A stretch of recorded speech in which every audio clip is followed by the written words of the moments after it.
Alors, il y a 4 ans, les premières rencontres à Laval, c'était essentiellement des paysans qui ne s'étaient pas vus depuis 15 ou 20 ans pour certains.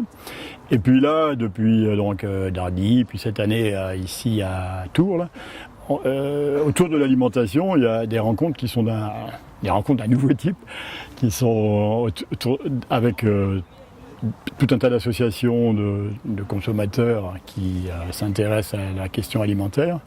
Et pour ce qui me concerne moi plus précisément, beaucoup de personnes qui sont ce qu'on appelle des travailleurs sociaux, qui s'occupent de la question de l'accès à l'alimentation pour les populations à faible budget, et à qui on a donné rendez-vous ici. Pour eux, c'est une occasion formidable de rencontrer les paysans qu'ils ont assez peu l'occasion de rencontrer en temps ordinaire, quoi.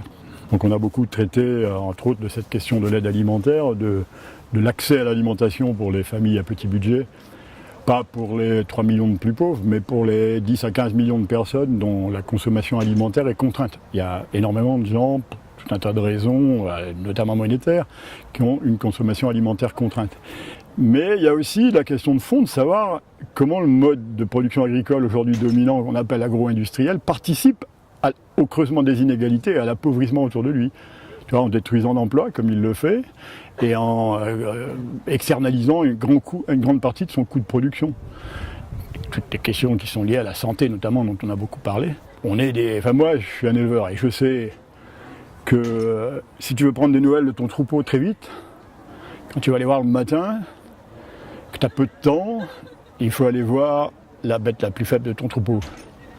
Celle qui nécessite le plus d'attention de ta part, tu vas la voir, et si cela est en bonne santé, le reste du troupeau est en bonne santé.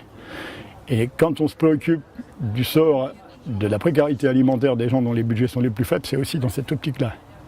Sachant, évidemment, que cette précarité est en train d'envahir ce qu'on appelait il y a encore peu de temps la classe moyenne, quoi.